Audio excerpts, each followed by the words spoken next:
Ya, pemirsa, balik lagi di PTV Show, ngobrol sering tapi nggak bikin boring. Pemirsa, masih barengan sama Irma di sini dan juga masih barengan sama Kanike. Beliau adalah founder dari Health Nona. Luar biasa ya, tadi aku udah ngobrol-ngobrol sedikit nih di segmen awal terkait dengan Health Nona itu sendiri. Rasanya memang jadi bidang yang sangat menjadi hal yang dikuasai oleh Kanike gitu ya, karena tugas Kanike sendiri bukan hanya ada di Health Nona, tapi juga unit pengaduan ya, atau apa tadi Kak? Iya, unit pengaduan Yes. satu lembaga negara gitu. Lembaga negara, dan itu berarti memang sangat baik sekali ketika Kanike membuat satu terobosan di Health Nona ini sendiri. Tapi yang harus pemirsa ketahui juga bahwa Health Nona sudah ada sejak 2015. Artinya sudah berjalan sekitar 5 menuju 6 tahun begitu ya di tahun 2021 ini gitu kan.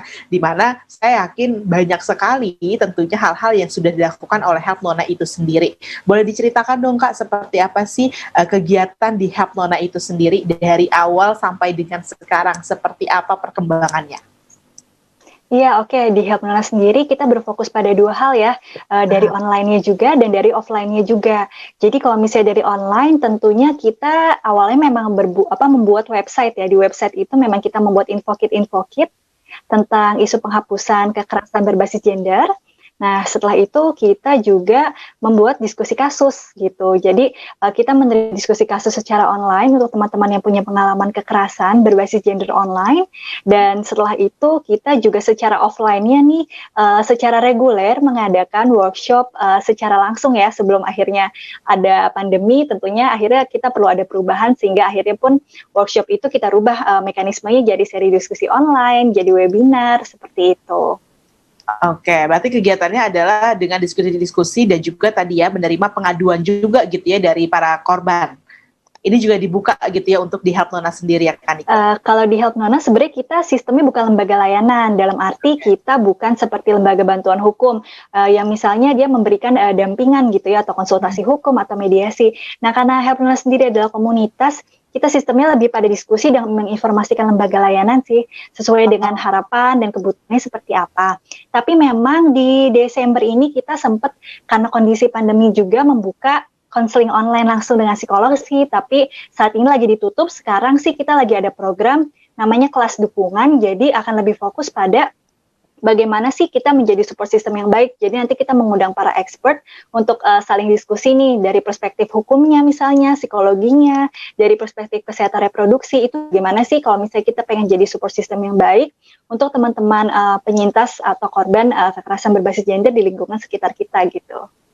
Oke, artinya adalah memberikan informasi supaya orang-orang atau para penyintas ini tidak bingung lagi ketika mereka mengalami masalah tersebut, mereka harus berbuat apa gitu ya, atau setidaknya kita yang berada di sekitar korban tadi bukan cuma diem terus seperti tadi yang Kak Dika juga ceritakan gitu ya, tetangga suka dengar adanya teriakan tapi nggak tahu harus ngapain. Karena emang banyak dari kita, saya sendiri pun mengakui khawatir kalau kita mau artinya melerai misalnya atau paling tidak hadir di sana gitu ya, menjadi support system bagi mereka, malah takutnya salah langkah gitu. Yang ada malah merunyam, membuat semakin runyam. Ini bagaimana menurut Kak Dika?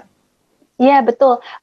Kita selalu bilang kalau misalnya kita memang menjadi support system yang baik, itu juga perlu mempertimbangkan gitu ya. Yang paling utama justru adalah keselamatan diri kita sendiri. Memang ketika kita bicara support system beda-beda gitu ya. Apakah dari perspektif support system secara umum, artinya sebagai keluarga, sahabat, tetangga, atau dalam konteks bystander. Bystander tuh maksudnya kita memang melihat secara langsung bentuk kekerasan gitu. Kalau kita bicara dalam konteks bystander seperti itu, tentu ya tadi, yang pertama kita juga harus memikirkan keselamatan kita sendiri seperti apa. Dan dari situ kita baru bisa mengkalkulasikan nih, apa sih yang bisa kita lakukan. Apakah misalnya dengan cukup, misalnya pelaku tahu bahwa kita ada di sana, artinya mereka tahu bahwa mereka tuh nggak hanya berdua, ada saksi loh, sehingga itu membuat segan si pelaku itu juga bisa, atau mungkin dari kejauhan kita bisa coba cari, misalnya kalau konteks tetangga kita bisa cari bantuan juga dari RT atau dari apa. Jadi pertimbangan itu juga bisa dilakukan ya, tergantung konteks kondisinya seperti apa gitu. Tapi kalau konteksnya support system yang baik sebagai misalnya teman, sahabat gitu ya, keluarga, tentunya sih ada apa ya, poin-poin mendasar tapi penting yang harus kita ketahui, seperti bagaimana kita tidak menghakimi keputusannya dia gitu, dan kita juga tidak menghakimi pengalaman kekerasan yang dialami, atau kita juga bisa apa ya, menerima ya, kadang kita itu punya willingness yang sangat tinggi, maksudnya ingin membantu, tapi kemudian malah cenderung jadi memaksakan harapan-harapan kita terhadap dia gitu ya, harusnya seperti ini, harus seperti itu, dan kita juga tidak boleh kecewa bahwa ternyata mungkin prosesnya tuh nggak mudah gitu bagi dia, prosesnya itu panjang. Jadi kadang ada juga kondisi di mana ketika diskusi, aku nih beberapa kali loh ngasih tahu, tapi kemudian dia balik lagi, dan akhirnya jadi males lah gitu kan ya. Itu sangat bisa dipahami ya, maksudnya iya sih, pasti kita ngerasa kok udah seperti ini, sudah diberi dukungan, sudah didengarin ceritanya, sudah dibantu mungkin diarahkan ke profesional, tapi seperti itu. Tapi pahami bahwa sebenarnya kadang kebutuhan mereka itu sesimpel untuk didengar bahwa kita itu ada, bahwa dia itu nggak sendiri gitu ya, bukan untuk tadi dihakimi, dan kitanya pun juga istilahnya jangan baper gitu ya, maksudnya ya sudah, memang mungkin prosesnya seperti itu, yang penting dia tahu bahwa kita tuh ada gitu.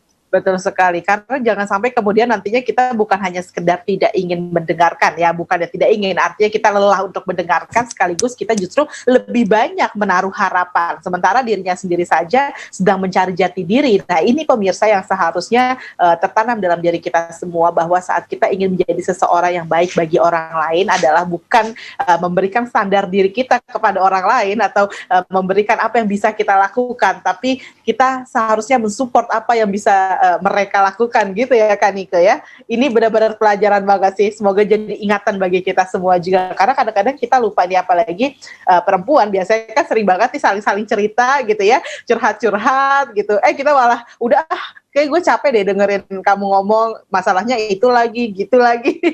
ini bener banget nih Kak Nika nih, itu yang emang kejadian banget, kayak kita sampai bingung kemana lagi ya kita bisa cerita. Nah, kalau menurut Kak Nika sendiri, selama perjalanan dari Help Nona dan juga adanya diskusi-diskusi gitu ya, permasalahan apa sih yang paling sering dan sulit untuk dipecahkan gitu di Help Nona?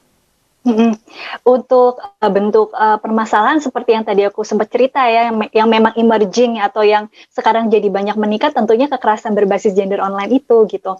Tapi kalau misalnya untuk kesulitan itu seperti apa, mungkin bawaan dari bentuk kekerasan dalam relasi personal itu sendiri kali ya. Maksudnya relasi personal ini kan juga membawa sifat-sifat bahwa lingkaran cycle of abuse, kalau misalnya aku cerita sedikit, lingkaran kekerasannya itu khas sekali gitu. Bagaimana kalau misalnya untuk kekerasan dalam relasi personal, bentuk kekerasannya itu mungkin polanya nggak seperti, kalau teman-teman tahu ada istilahnya catcalling ya, maksudnya biasanya kalau di ranah publik suka kayak disuil-suilin gitu kan, kalau disuil kayak gitu, itu kan sesuatu yang mungkin kebetulan kita berada di situ, maka kemudian ada bentuk catcalling itu terjadi. Tapi kalau misalnya bentuk kekerasan dalam relasi personal, kan ada relasi yang memang terjalin antara si korbannya dan si pelakunya seperti itu. Nah, di saat itulah memang ada ya tadi lingkaran kekerasan itu, di mana awalnya mungkin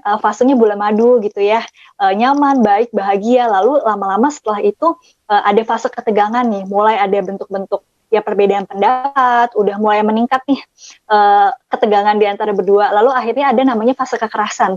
Disitulah bentuk-bentuk kekerasan terjadi ya, baik psikis, fisik, ekonomi, seksual, dan setelah itu ada fase terakhir nih, yaitu namanya fase permohonan maaf. Nah inilah yang sering membuat nggak mudah gitu untuk orang yang keluar dari relasi itu. Jadi kalau kita bicara masalah kesulitan, justru adalah ya tadi, mau bentuknya kekerasan berbasis gender online, mau itu kekerasan seksual dalam relasi personal, atau kekerasan fisik atau psikis gitu, ya selalu ada potensi untuk ya tadi setelah ada permohonan maaf, balik lagi, tapi berulang, makin lama makin sering kekerasannya kayak gitu. Itu sih proses yang membuat mereka nggak mudah gitu untuk keluar dari bentuk kekerasan ini. Ya, pemirsa itu tadi disampaikan oleh Kak Dike bahwasanya memang kerap kali kita menemukan adanya kerabat, mungkin ya kerabat kita terdekat atau sahabat kita yang seolah-olah bertahan di tempat yang sama gitu, di tempat yang sama yang tetap menyakiti dirinya, dan ini tentunya bukan satu hal yang membuat kita harus lelah menjadi support system yang baik, melainkan kita harus tahu bahwa ini adalah proses agar hari esok bisa menjadi lebih baik. Dan kita masih akan berbincang lagi bersama dengan Kak Dike. Usai jeda, tetaplah bersama dengan kami.